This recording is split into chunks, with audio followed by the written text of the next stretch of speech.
Mwah. Good? Feeling good? High five.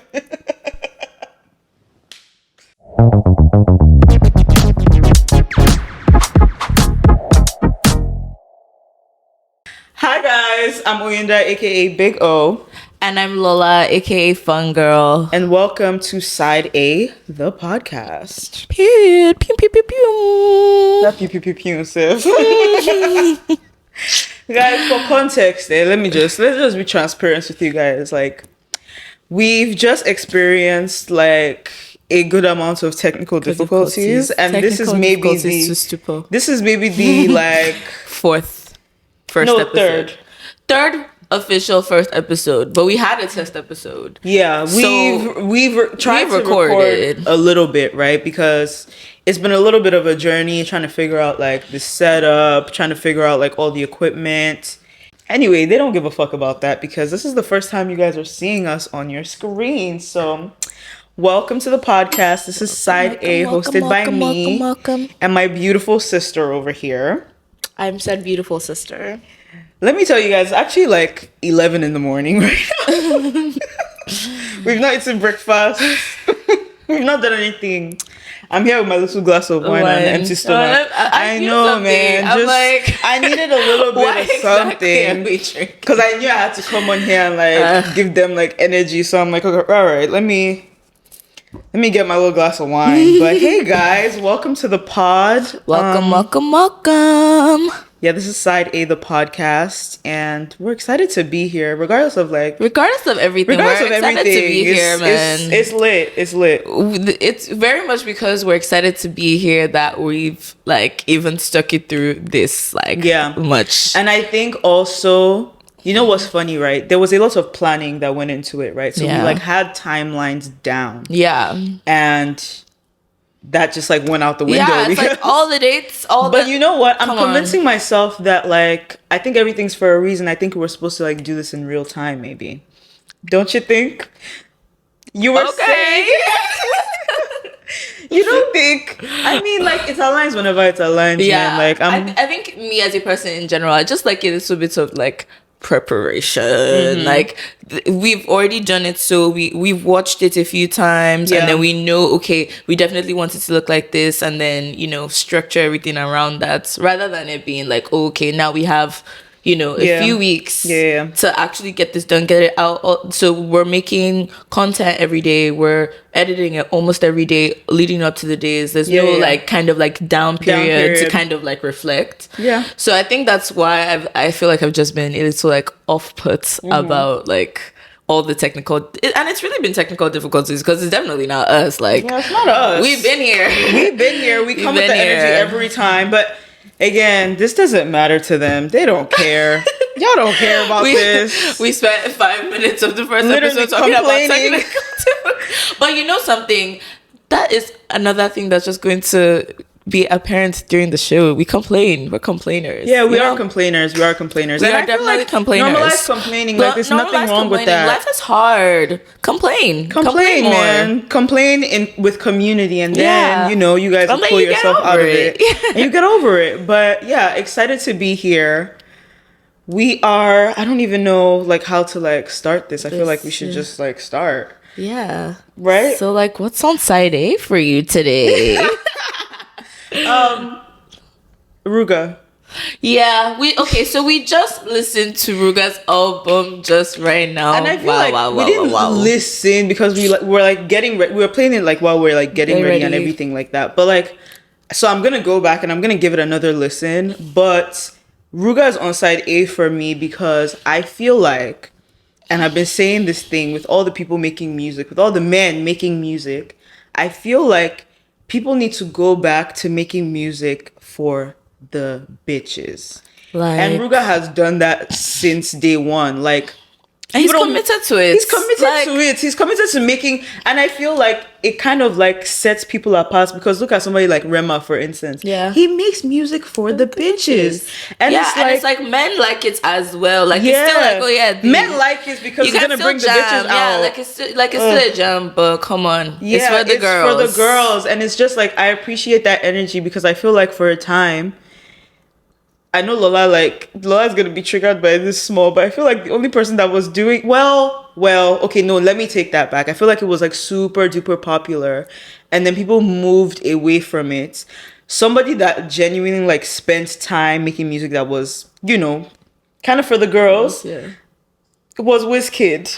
Why are you saying this to trigger me? Oh my Lola god! has her agenda. Recently, it's not even an agenda. So recently, I just realized that Wizkid is not a part of my top 5 anymore, and I've just been letting that be known. And I think and I feel like that's fine. It's not that I'm discounting. Like, I don't like his music. I love his music very much. Mm-hmm. I just think that he has. I don't even want to say relax, because relax is not the word. He is not going hard. Let's be real. He's not going as hard as he can. It's shown in the music. He's making similar songs, and obviously it's Wizkid, so everybody is like, yeah, still a jam, still a jam. Yeah, of course it's a jam, but like, I don't like it when people get to a certain level of fame, where they're above criticism, or where you're above your growth. Own, you're above growth. You're above your own work ethic. Like, what are you doing that is still keeping you new and fresh, and like you're updating yourself and you're just like evolving as an artist, rather than, oh yeah, I'm just going to release a song and I know everybody's going to like it, so anyways, please. Yeah, I used to be like, he's not on my top 5 either anymore, and I used to be like, Wizkid FC down, Wizkid FC down. Wizkid performed on my 10th birthday. Flex he as sure hell. Did. Come on, I know that's right. Flex Throw that in there. Crazy, but like, it's gotten lazy. In the last 2 years, like post made in Lagos, because even Made in Lagos, like, the album was solid, but like the things that came with the album, where it's like you're touring, you're putting rollouts, you're putting like the work into like, the performance of it all, and like around making this experience, I don't believe that as an artist, because that's your job. Let's keep in mind, that's your job. That is your job. So as an artist, you should be putting all that like vim into your experience, so it's not just good enough to make a jam. Like, you made a jam, experience around the jam, like, and his peers are doing just that, so there's no excuse. That's all I'm gonna say. I feel the same way. I feel that way about like Drake, for instance. Like, we're talking about this morning as well, where the music just lacks a certain level of soul, and like heart. There's heart that's missing from it, that doesn't, I don't like, maybe I might bop my head or whatever, but I don't feel anything the way that you like. You felt something with like Drake's music or with like Wizkid. I feel the same way about Burna Boy right now, and I'm even trying to put aside like my feelings about just him in general as a person, because I started out as like maybe Burna's like biggest fan. Like, I wasn't playing about that nigga from like 2011, 2012. You know what I mean? There's a certain level of like, and I feel like people think that the criticism is coming from people being like, oh, maybe they think that we're saying, oh, he needs to go back to making Afrobeats. I never felt that way, ever. Also, Burna Boy has never explicitly made Afrobeats. And also, to all he didn't of you even that start think out that that's happened, like, he has made technically Afrobeat songs, but he is an Afrofusion artist. Like, as he said, like, he is he always has been. Yeah. So I think it's weird that people are like, I'm like, okay, y'all just weren't on board. And I'm not one of those people that's like, oh, you're a new fan, so you don't But it's like, okay, if you're gonna give criticism on something, like let it do your research. Do your research. Do something. You know what I mean? Like, he's always been that artist, so the music is not shocking. I just think that the attitude towards making the music and just the overall vibe around it just doesn't feel community based, and that makes me very like, at a time like this, I feel like it makes me very uneasy. It makes me very unappreciative of like the art form, because I just feel like I don't need that kind of energy at a time when, like, let's not even say Afrobeats, let's say just like African music, West African music, whatever the case. The way that the time that it is for us, in the way that it's really crossing borders, over. Not even crossing because it's already crossed, in the way that it's now like a monumental moment in like global music history. I don't think that we need to be serving ununified. I don't think that we need to be serving unnuanced. I think that we need to be very careful and very protective over our own shit, and that means being also protective over your peers. You don't just go out and like try to. Bottom line is, don't come to America and start talking to white people and pandering.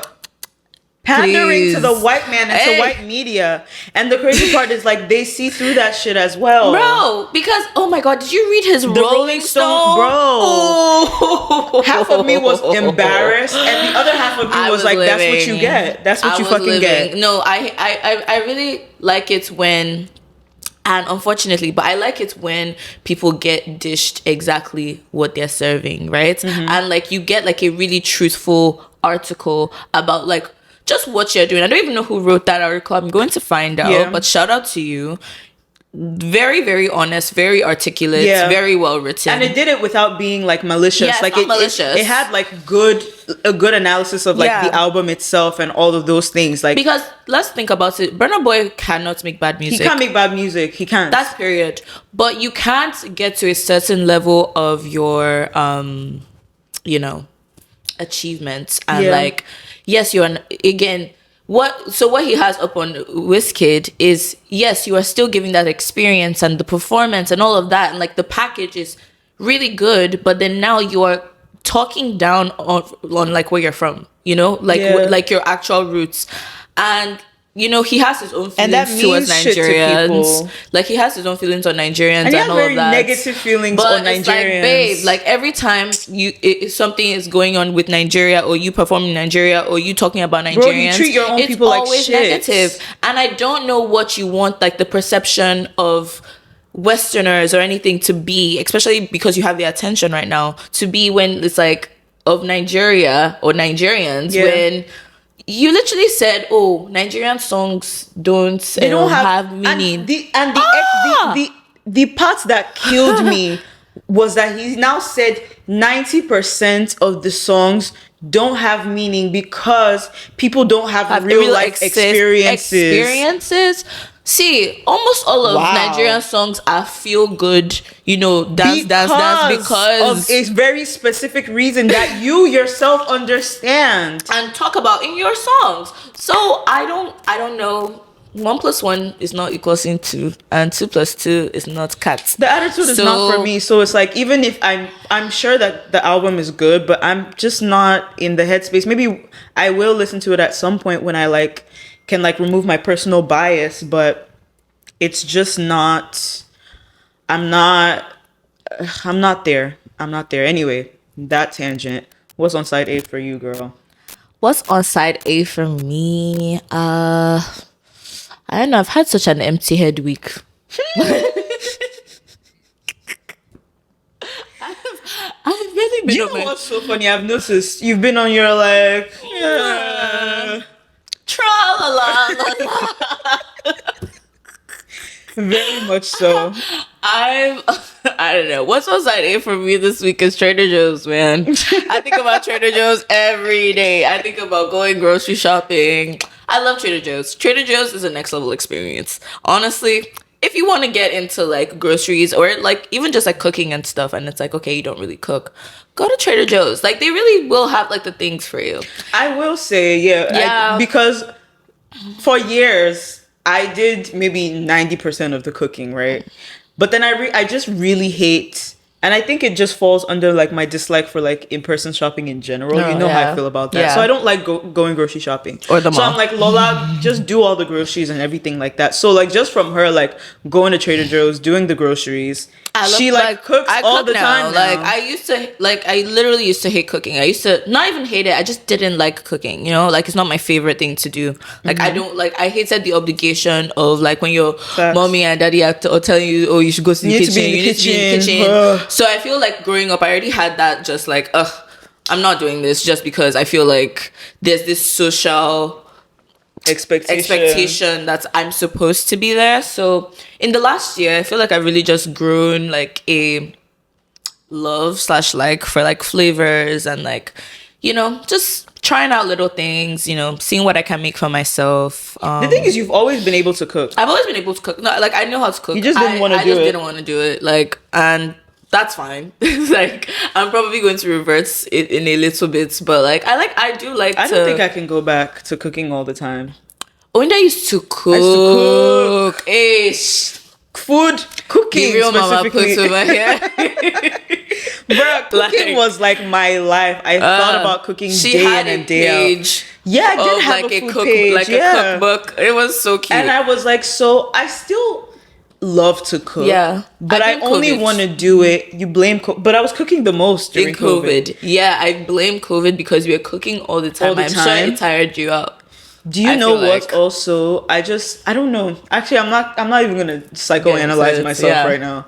But I'm just kind of like, we'll keep that for therapy, right? I'll save it for my therapist.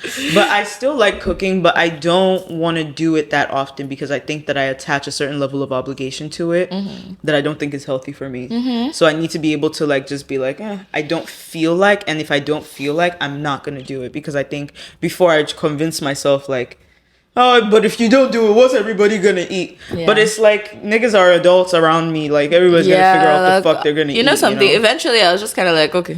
Yeah, like I used to worry about you because I'm like, if I don't cook, Lola won't eat. Okay, but then that's different. But because now, before, even if I don't cook, you'll eat. My eating habits used to be really, really bad previously. We are not going to get into that on this episode. Maybe some other time. But but we're gonna be keeping it real on here for sure. Like we'll talk about things that are a little taboo, you know. Yeah. But I did have like really bad eating habits at some point. So like eating was just, and like I don't have the best relationship with food. So it's like to then now go like, at least when I was younger, like to be the one that's like, oh yeah, let me find what to eat. Let me make my meals. No, I already don't like to cook. I don't really like food like that. I felt uncomfortable when I was eating. So it's like, if someone wasn't feeding me, not really gonna you weren't be gonna like, eat. And like that was not sitting right with my spirit because I'm like panicky. Yeah. But then I also think it was part of you growing up because I think like even little things I used to do before where like if you were out at night, right? I would stay up and wait for you to come home before I went to sleep. I don't do that anymore. Yeah. Just so little things like that were just like me letting go. Yeah. And just letting you like. But the things that for reference, like I moved here and I moved in with her when I was like 16. Yeah. So I worried like, a lot more. Yeah. So I was literally like a teenager kid. Yeah. I'm 22 now.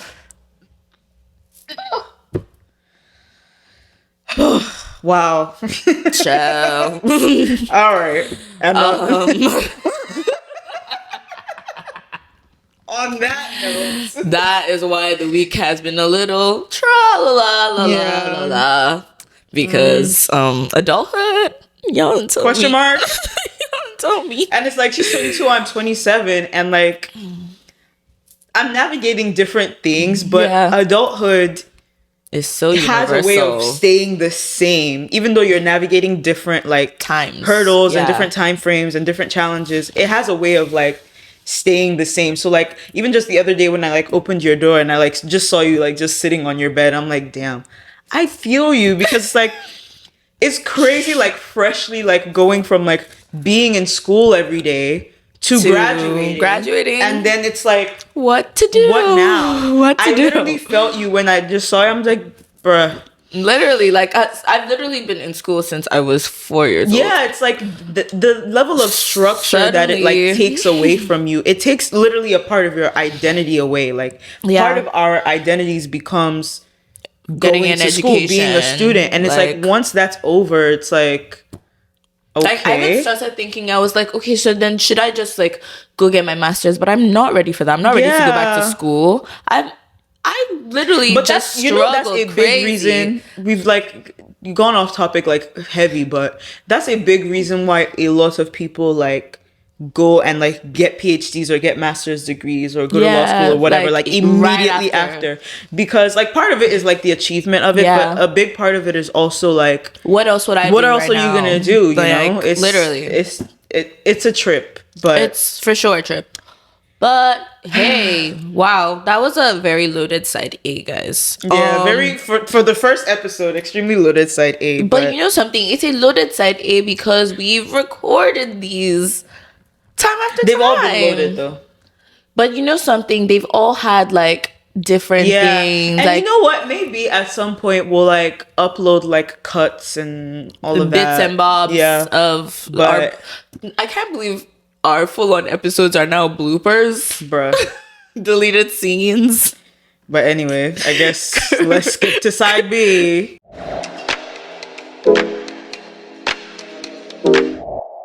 we have this jar which is now halfway empty because we have recorded. Oh my but God. the jar has like just a list of topics that honestly we haven't seen, and we did this in collab with, we wrote this with some friends. Yeah, with some friends. A little communal activity. Cute. So each episode we're gonna go in here and we're gonna like just pick blindly, and whatever comes out is what we're gonna talk about. Period. So this shit is nerve-wracking though. Yeah, because kinda. kind of you like, know something? What if I have nothing to say? Also, what if it's just really loaded for the day? Yeah. Like, yeah. remember during when we got the immigration one? Oh my God. Yeah, guys. Hopefully at some point. Should I pick or do you want to pick? I want to pick. I feel like you always pick. You picked the last two. Yeah? Yeah. Oh. Okay, let me pick. Oh God, I hope I pick a good one. They're all good, but it's just like sometimes, child. I don't know. Right. It's really random in there. Let's see. What is it? Empathy versus the world. This is your handwriting, is it not? Let me see. Is it not? Oh my God. Is it? Yeah, I think so. You don't know your own handwriting? You know something? My handwriting changes a lot, so it could be anything. I feel like it is, but also it may not be. But it's definitely yours, right? It is my handwriting. Okay. Oh, and I know what I was thinking when this happened. What were you thinking? I don't know, that the world has no empathy at all. Like, we're really losing it as a generation right now. Yeah. I feel like maybe there has historically, I don't think empathy has been a thing that was like necessarily prioritized in world issues and social issues. Like, I feel like that's why we have a lot of bigotry in general. Yeah. But I think particularly in this generation, especially because we are behind screens mostly. Yeah, I was gonna say that too. There's a level of like, I guess, personal humanity and like empathy for others, compassion even, that's just kind of like doesn't matter, very much taken away, chuck to the side. Like, maybe if you see somebody in person, yes, you are more likely to exercise empathy, but then through the lens of the internet, we are losing it. Oh my God. Even this other example, this one TikTok creator I followed the other day, this may not directly to people register as a lack of empathy, but it does to me, because in one way or the other it like takes into account, like, are you aware that somebody else is reading this, and do you, I don't know, this is what it was, right? You know, like when people will like, and obviously people are conscious of like when they post thirst traps, right? Yeah. But sometimes it's not a thirst trap, it's an attractive person making a video, right? Yeah. And people will like leave comments like, oh, till my throat remembers the shape, till the walls disintegrate, and blah blah blah. And it's like, yeah, we're on the internet and people are sexy as hell, and we want to let them know that they're sexy as hell, right? But at what point do you, as a person typing that, feel like this is like maybe an over sexualization of like this person or the space that this person occupies? Do you even like stop yourself to think, like, and even your own like digital footprint of typing until my throat remembers the shape? We're all thinking it, but it's just like, why have you written this? And like, did you even stop to think maybe that person was not welcoming of comments like that? Have you seen the videos? I don't know who does the interviews. I don't know if it's Wired. I don't want to say if it's Wired, but they do celebrities reading their thirst trap comments, right? Trap comments or their mean comments, and the way they are so visibly uncomfortable is so jarring to even see. A little like I'm not above. Sometimes openly but thirsty. I think sometimes. But I think we've taken it to a place where we say absolutely anything. I think that falls into empathy, because let's say it's not a thirst comment, but like whatever it is, I think because people appear on the internet and are like hyper visible or whatever the case might be, like you just say anything and you act like you're saying it into like an echo chamber, but you're not. Like, we're all like in here, we're all reading this shit. People but you know what it is? What? It's literally because people feel like they can say anything because you are on You're their behind a screen. You're on their personal items. Like everything that's on my phone belongs to me. You know what I mean? Even like sometimes even like the tweets that it's like literally this is my feed. There's a lot of my even going though on. I'm interacting with But it's everyone other people. else. It's literally you're interacting with people. So it's like this personal communal experience has become very like more personal than communal, where it's that we are allowed to say anything. Like there's nothing I have not seen, heard, interacted with on the internet. And I mean, pretty like I'm not even going to like rain on anybody's parade. I'm like pretty, vulgar myself, not like extremely same but I'm like, if this is like levels, there's levels to shit. Also, like I even think about it in context of like Nigerians. Any piece of content that is geared towards Nigerians, you dare not open the comments. Especially if it's on Twitter or it's on Instagram. Twitter? You dare not open those fucking Twitter comments, replies. bro. Oh, Jesus Christ. Of things, man. It is bad. I don't know what is up with us as a people. It's so bad. Like if you make the mistake... If you make the mistake ever of going into an Insta blog comment section, I don't. You know something.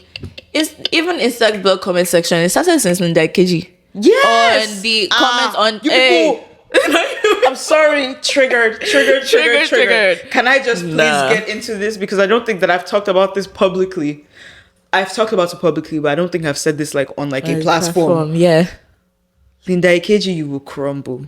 Until today, I think it's probably been like 10 years or 9 years since this happened. Oh my God. But till today, you will crumble, bro.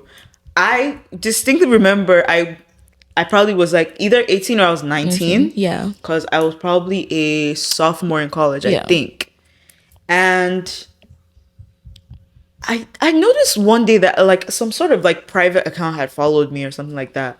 I didn't care. I saw it. I ignored it because it's Instagram. Like, okay, I can't control who follows me. My account is not private. Whatever. I kid you not. Maybe 2 days later, I wake up, and I remember I was at Dami's house. I wake up and my phone is blown up with notifications. Blown the fuck up. I don't know what's going on. My Twitter is blown up. My Instagram is blown up. I have no idea what's happening. So I go on Twitter first, and like I go to my mentions, and it's just people tagging me. Have you seen this? Have you seen this? Have you seen this? Have you seen this? I didn't.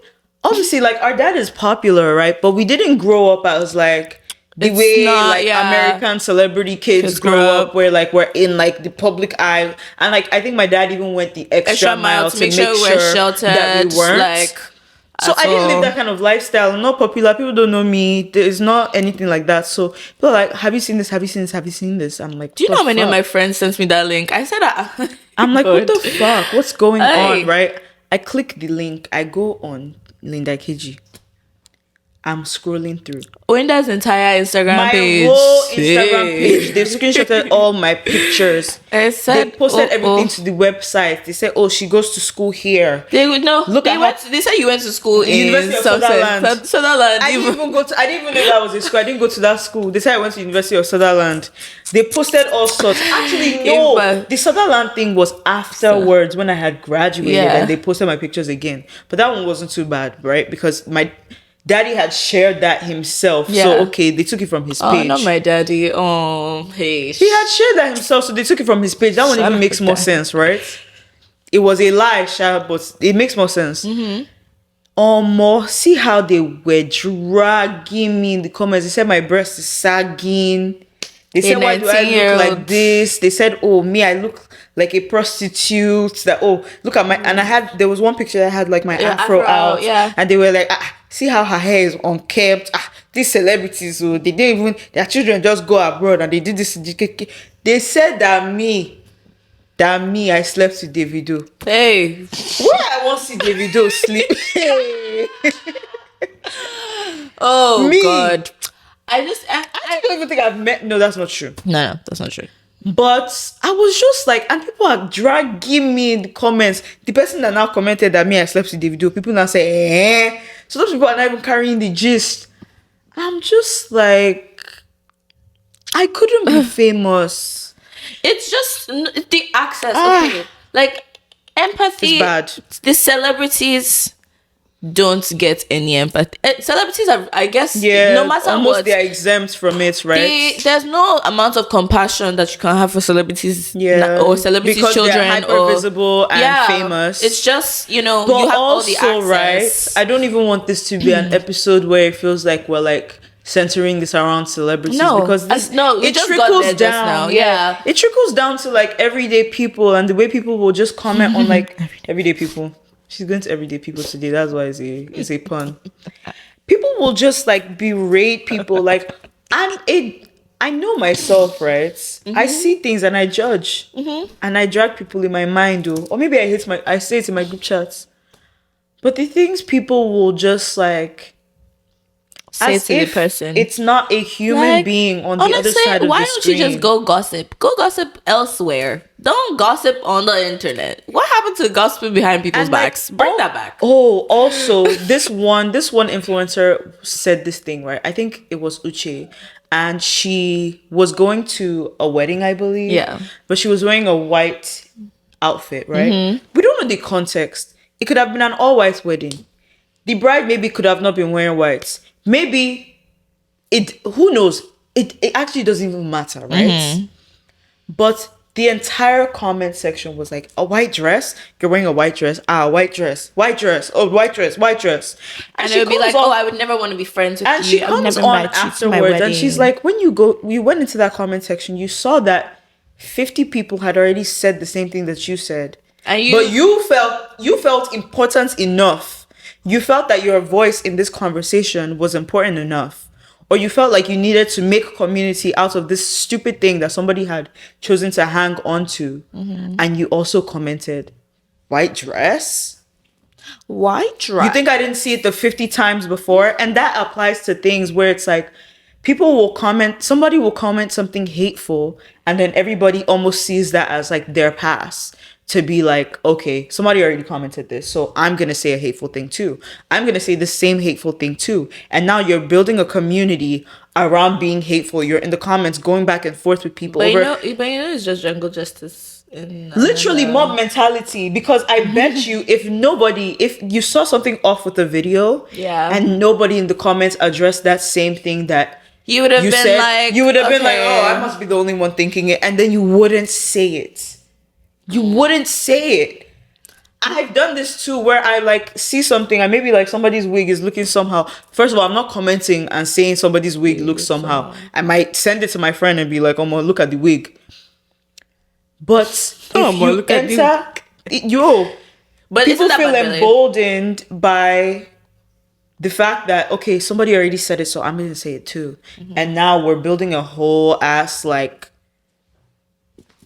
thing, and it's like there's a person, somebody posted this. I don't know. I just feel like, I don't know, especially TikTok has just let people, like, normal day people become like a target. Like everyone's a target. Everybody's up for topic. Then you kind of shoot someone into this like level of fame where it's like you're TikTok famous, where you have like about like 60K followers, but then now people have use that to have all sorts of opinions about you. You're a commodity, or you must be rich, or you must be this. It's like, these are just regular day people. I don't know if you know, what's her name? Evie? Blonde, bright eyes, white. But she has about like 2 million followers on TikTok. But she's not necessarily an influencer. She literally works at a school. She's a student. She works at a bar. She has 3 jobs trying to like just make through her life. And she was in this relationship with Ben. I don't know if you know Ben. Oh, yeah. Is this like from 2 years ago, right? Where she had said something about like, oh, like, I'm dating a man and I really like him. Blah, blah. That's and exactly I showed you the video about, and you were like, oh, and I remember that. Yeah, no, but I follow her like for real. And like after they broke up, the way her comments were so vapid and mean, and his comments as well, vapid, mean. You don't know anything about these people's lives. You don't know anything about their relationship. They're going through a hard time. You could tell they really loved each other, and they broke up, and they were both openly hurting.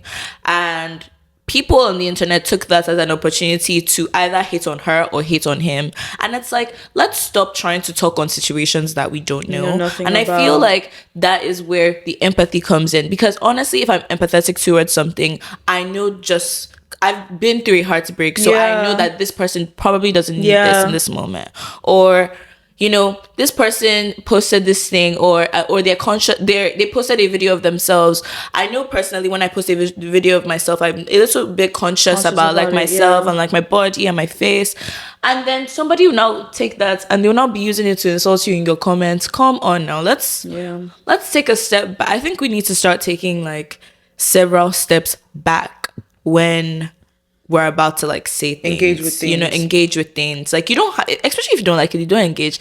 Me, I be in my room cackling. I'm gonna send it to my bro. You're enabled to send stuff to your friends, bro. Like, send it to your friends if you need to get a thought off or two. What I was saying earlier is the internet is the perfect place to talk behind people's back. Facts. Just go do that instead. Don't come in somebody's, like, you are gaining nothing from sending just really negative information and like projecting onto people. I think that's what's honestly created like the, you know, harmful culture that everybody's always talking about around social media. Know one thing, I like that you mentioned TikTok, because I think until TikTok, right, on Instagram or Twitter or whatever, if you weren't really popular, it's not that many eyes on whatever you have going on. So you do whatever you want to do. Most of that criticism was directed towards influencers who, for better or worse, are maybe more mentally prepared for the amount of visibility that they have, whether negative or positive.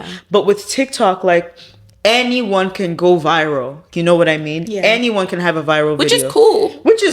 It has its benefits, but then you have people who posted something because they thought it was funny, or because they thought it was cool, or because they thought, you know, a few people were going to resonate with it. And now it has 1 million views. And now people now think, because, oh my God, I saw this person on like a hyper visible like platform. Now it's like, okay, they're held to this thing. And the moment that they fuck up or whatever, or they say something that you personally, maybe it's not even a fuck up, you don't like it.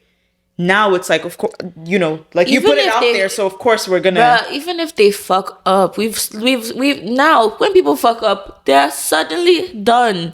They're done.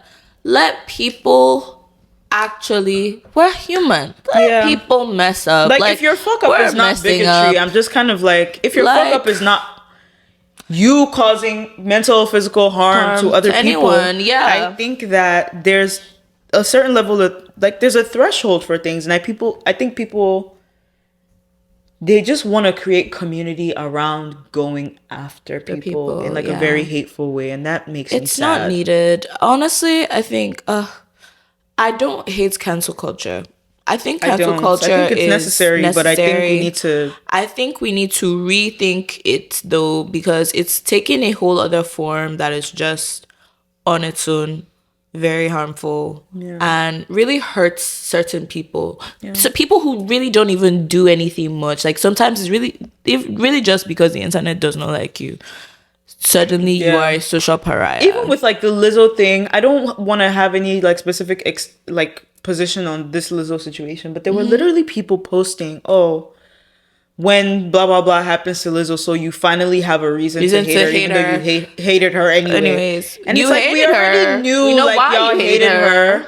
And so to even admit openly that you like finally have a reason, it's like, girl, really? Y'all need to reel it in. Reel it the fuck in. Reel it in. Because, you know, it's becoming much, is what I think. I feel like we could all benefit from a little more empathy in our everyday lives, in just how we are following through the world. I know, like, we live in a dark place, y'all. It's hard not to even get like It's not sinister hard not to be or sinister or negative yourself because that's the world around you. But I think it's worth taking a moment.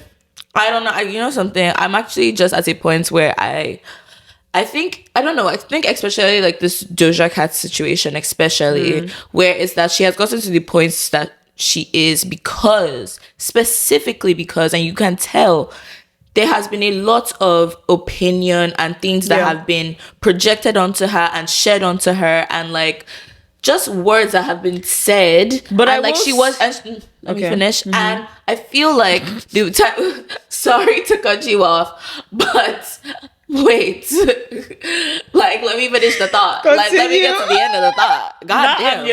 Not the Trixie to your Katya. God damn. All right, finish. Anyways, there's a level of fame. You can tell that she's always wanted to be an artist and do what she does, but there's a level of fame that I feel like nobody is ever really prepared for, you know? So when you get there, and then that fame also comes with everybody's opinion on you and a lot of hate with those opinions, like hateful opinions, something's gonna start to tweak in your head, and you're gonna start doing things that are either out of line or not publicly acceptable. And honestly, you can tell she just doesn't care anymore, and that's honestly kudos to her, because last year I remember looking at her comments and I was like, ooh, couldn't do that. No, I think there's a lot of things that are worth criticizing or looking a little deeper into when it comes to Doja, for sure, in terms of like her behaviors, because I think it upsets me just a little more because I saw a lot of, like, I don't want to say myself in her, but I kind of felt represented by her to some extent. Sure. Especially the space that she occupies in the music industry. But I think that there's just it's hateful. It's hateful. And criticism stops being valid when it becomes hateful. And I feel like a lot of her criticisms... All right, girl. All right. Take your time. But also, the point that I was trying to make is I think it's all...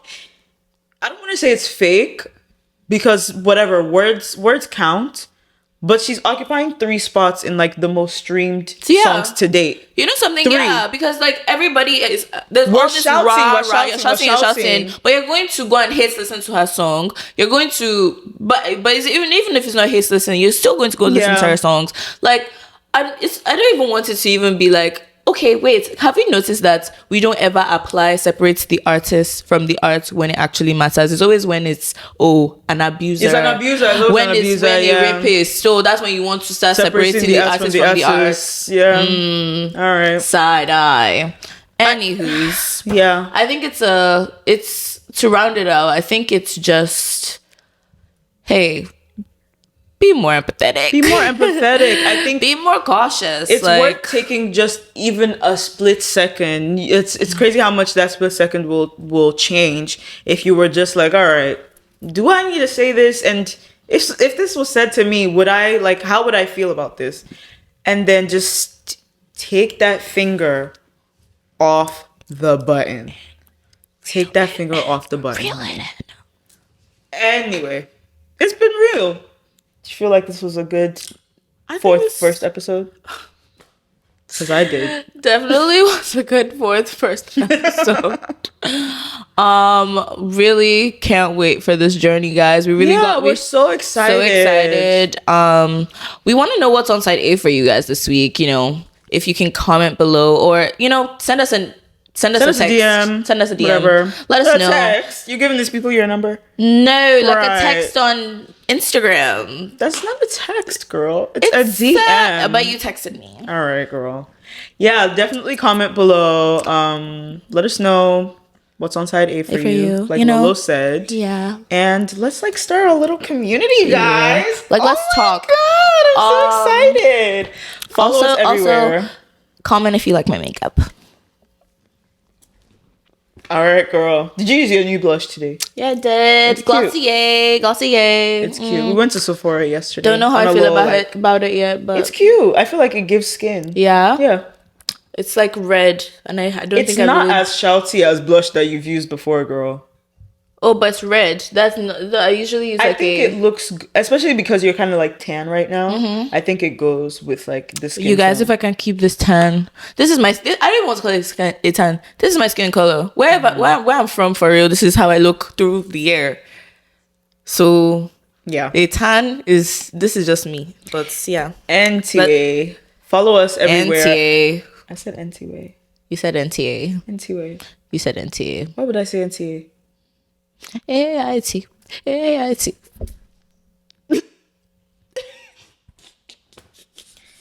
Anyway, guys. Follow us everywhere. TikTok, Instagram. I don't know about Twitter. Why don't news channels do like commercials anymore? Sorry. Yes, they do. They do? Like for the news. Like with the jingles. We haven't been home for a while. We don't know what they're doing these days. They're not doing jingles. Come on. They haven't We done don't that, know. like, We don't for have years. cable. They're not doing jingles. We don't have cable. We don't know. We don't know, girl. Oh my god. Anyways, let's wrap. 5, 6, 7, 8. Bye, guys. I was saying, follow us on Twitter and Instagram and true. TikTok. That's important. Oh, yeah. Right. And all of that's going to be right here, but it's Side A Pod on everything. And we'll see you guys on the next episode. Bye. Bye. Mwah, mwah, mwah, mwah. Okay. Okay. That's a wrap.